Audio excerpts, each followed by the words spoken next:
Assalamualaikum warahmatullahi wabarakatuh. Perkenalkan, nama saya Fri Al-Farabi dengan NIM 2010116035 dari kelas Ekonomi Industri Halal B.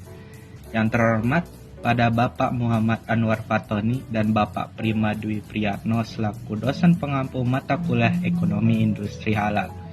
Pada kesempatan kali ini, saya akan memaparkan hasil temuan saya mengenai materi farmasi halal. Bismillahirrahmanirrahim. Indonesia pada saat ini merupakan negara yang memiliki jumlah penduduk muslim terbesar di dunia. Faktor tersebut membuat Indonesia sudah seharusnya menetapkan standarisasi halal dan thayyib atau baik. Saat ini Indonesia semakin gencar menerapkan standar halal, baik, dan bermutu bagi produk-produk yang beredar di lingkungan masyarakatnya. Sistem ini langsung diawasi oleh Badan Penyelenggara Jaminan Produk Halal atau BPJPH, Kementerian Agama Republik Indonesia yang bekerja sama dengan Lembaga Pemeriksa atau LPH, Majelis Ulama Indonesia atau MUI, dan Badan Pengawas Obat dan Makanan atau BPOM. Kosmetik dan farmasi tidak luput dari standarisasi halal tersebut. Kosmetik halal dan farmasi halal tidak bisa dipungkiri dengan jumlah masyarakat muslim terbesar di dunia.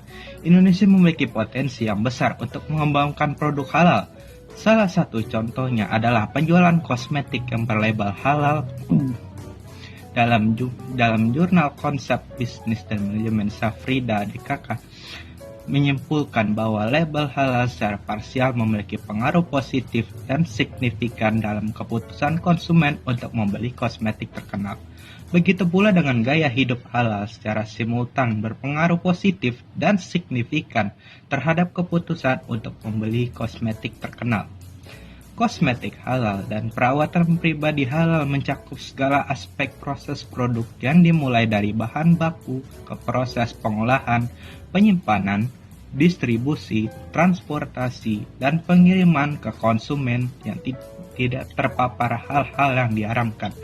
Adapun pengertian farmasi halal adalah produk obat-obatan yang berasal dari sumber yang diizinkan seperti hewan, tumbuhan, zat organik dan anorganik yang mengikuti metode persiapan, pembuatan, dan ekstraksi yang sesuai dengan syariah Islam.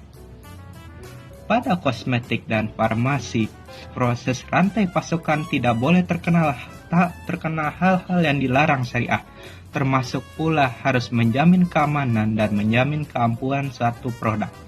Dalam kosmetik halal, konsumen muslim dapat mengulangi pembelian jika atribut produk dari suatu perusahaan menggunakan aspek bahan, tekstur, dan kinerja sesuai dengan persyaratan budaya mereka dan selera pribadi.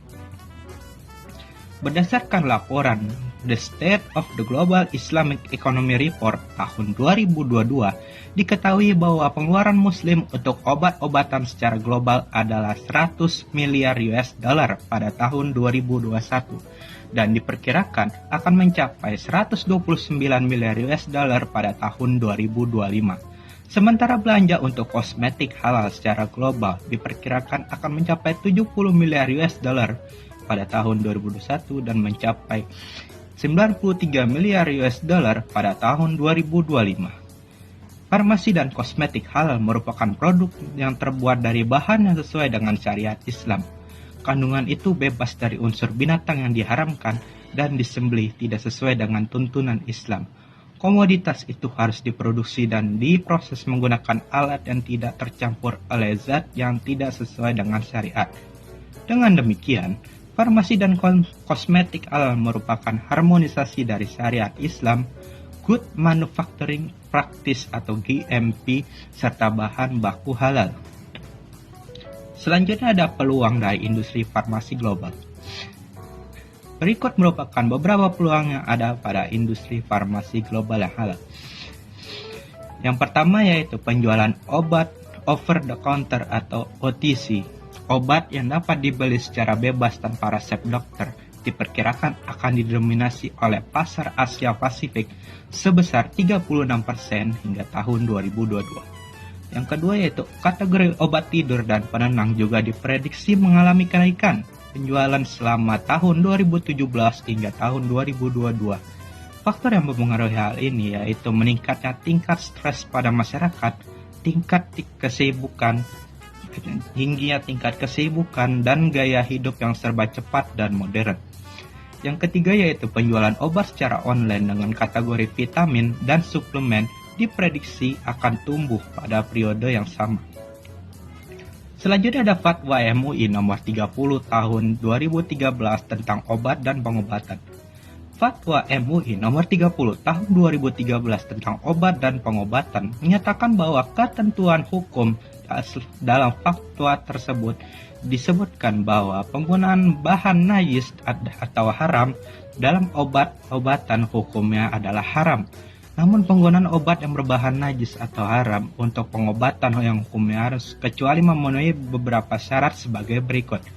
Yang pertama yaitu digunakan dalam kondisi keterpaksaan atau ad-daruriyat, yaitu kondisi keterpaksaan yang apabila tidak dilakukan dapat mengancam jiwa manusia atau kondisi keterdesakan yang setara dengan kondisi darurat. Yang kedua yaitu belum ditemukannya bahan baku yang halal dan suci. Yang ketiga yaitu adanya rekomendasi para medis kompeten dan terpercaya bahwa tidak ada obat yang halal. Maka dari sini dapat dikatakan bahwa jika tidak ada situasi yang darurat dan telah ada ditemukan obat yang memiliki efek yang cukup mirip setelah dipastikan kehalalannya, maka obat halal wajib dikonsumsi. Tidak ada tawar-menawar kembali untuk menggunakan obat yang telah berstandarisasi halal. Selanjutnya ada hal yang terpenting dalam memastikan kehalalan obat. Beberapa hal ini harus diberi perhatian yang lebih untuk memastikan terjaminnya kehalalan pada produk farmasi obat, di antaranya sebagai berikut. Yang pertama adalah memastikan kehalalan bahan aktif, bahan ekspisien, dan bahan penolong yang digunakan. Yang kedua ada memastikan fasilitas produksi yang digunakan spesifik untuk produk halal saja. Yang ketiga ada memastikan tidak ada peluang tercampur dan terkontaminasi dengan bahan yang haram dari bahan tambahan maupun bahan penolong atau dari fasilitas yang digunakan. Yang keempat ada memastikan kehalalan dari bahan pengemas yang digunakan. Bisa jadi terdapat campuran bahan yang diharamkan dalam pengemasan seperti campuran gelatin babi. Yang kelima harus melakukan proses pencucian serta pensucian peralatan sesuai syariat. Dan yang keenam yaitu harus mempersilahkan untuk auditor halal melakukan proses auditnya langsung dan menetapkan kehalalannya. Selanjutnya ada tantangan dalam industri farmasi halal. Adapun tantangan yang ada dalam pengembangan industri farmasi halal adalah sebagai berikut. Yang pertama ada masih kurangnya riset terhadap pergerakan, segmentasi, serta selera pasar dalam lingkungan global maupun nasional.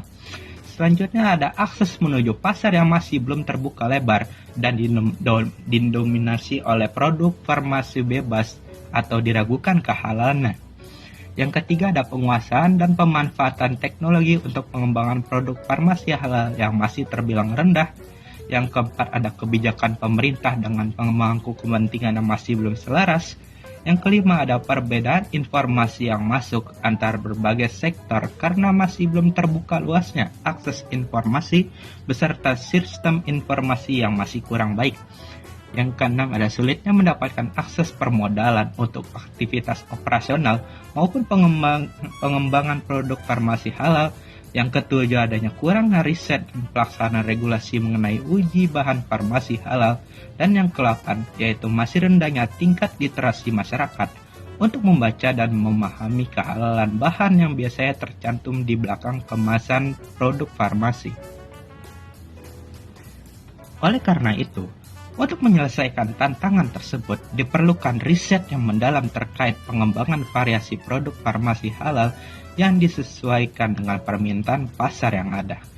Akses terhadap pasar beserta informasi pendukungnya juga harus dibuka selebar mungkin sehingga produk yang ada dapat diterima oleh pasar dan dapat menyebar dalam dunia global. Pemahaman dan penggunaan teknologi juga harus diperdalam dan dikembangkan demi menjamin riset produk farmasi halal yang dapat terbarukan dan menciptakan keberlangsungan dalam pertumbuhan farmasi halal. Selain itu, Dari regulasi pemerintah sendiri dengan kepentingan pengembang harus disatukan dan diselaraskan dalam satu titik temu yang dapat memberikan kebermanfaatan bagi pemerintah, pengembang, serta konsumen produk farmasi halal. Yang terpenting yaitu literasi masyarakat atas produk farmasi halal juga harus diperdalam sehingga obat-obatan yang masuk ke dalam tubuh masyarakat untuk mengurangi rasa sakit dan sebagainya terbebas dari bahan yang diharamkan dan tidak bertentangan dengan prinsip syariah. Semoga obat-obatan yang masuk dalam tubuh kita akan selalu berada dalam lingkup yang halal dan dapat diberkahi oleh Allah Subhanahu wa taala. Sekian dari saya, kurang lebihnya mohon maaf. Wassalamualaikum warahmatullahi wabarakatuh.